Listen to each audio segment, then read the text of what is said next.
Tawuran yang keberapa yang dilakukan oleh korban atau almarhum ini? Aksi tawurannya masih kita dalami karena ini keterangan teman-temannya kan berbeda-beda.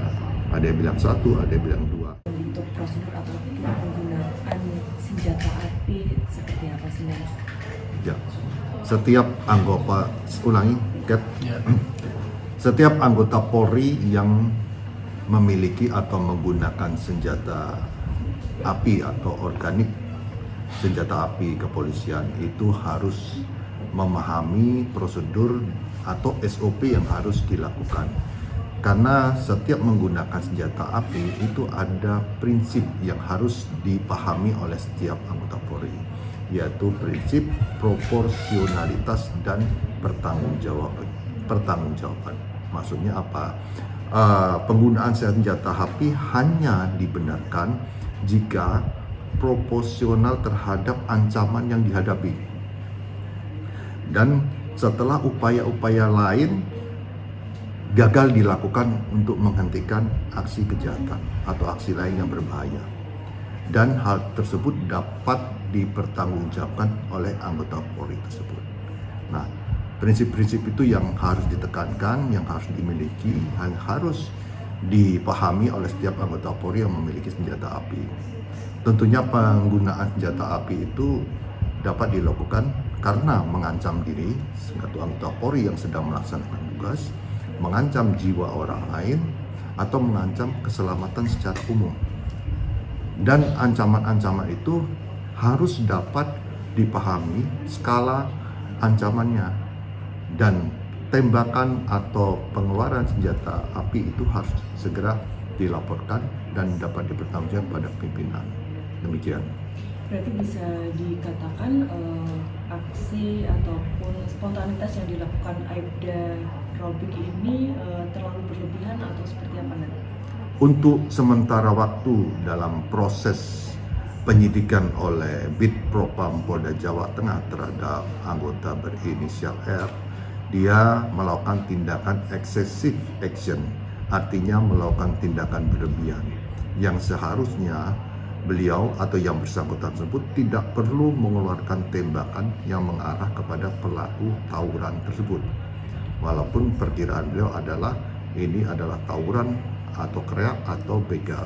Nah, oleh karena itu si R atau anggota tersebut harus dapat mempertanggungjawabkan tindakannya dalam menembakkan atau mengeluarkan letusan senjata api itu kepada dinas. Berarti memang penembakannya langsung ditujukan kepada para kreak ini, tidak untuk hanya sebagai peringatan seperti itu? Untuk dugaan sementara hasil penyelidikan demikian. Jadi kita harus dapat membuktikan apa yang sudah dilakukan oleh anggota tersebut. Ada berapa tembakan yang diberikan? Untuk saat ini masih dua tembakan. Yang satu mengenai almarhum Gama yang berakibat meninggal dunia. Kemudian yang kedua mengenai temannya A dan S yang salah satunya kena di lengan. Demikian.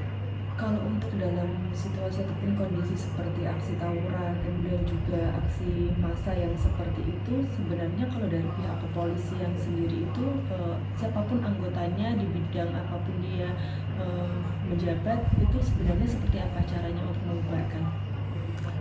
Dalam membubarkan aksi kejahatan ya atau kriminal, salah satunya seperti tawuran menggunakan senjata api atau tawuran menggunakan senjata tajam atau kegiatan kejahatan yang lain, setiap anggota Polri itu mempunyai prinsip yang harus dilakukan. Salah satunya ya yang bagi menggunakan senjata api yang sudah saya jelaskan tadi, dan bagi yang anggota yang ada di lapangan tentunya dia harus dapat memahami apa yang harus dilakukan. Misalnya dalam ada perkelahian orang menggunakan duel tangan kosong, dia harus bagaimana?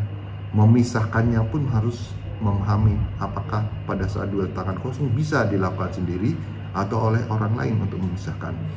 Kemudian polisi melihat ada duel orang menggunakan alat sajam berdua. Tidak mungkin polisi memisahkan sendiri menggunakan tangan kosong. Dia butuh alat, dia butuh orang lain yang membantu untuk memisahkan atau menghentikan aksi kejahatan tersebut. atau mungkin ada kejahatan teroris dan sebagainya. Polisi mempunyai SOP bagaimana dia untuk melumpuhkan lawan yang menggunakan senjata api.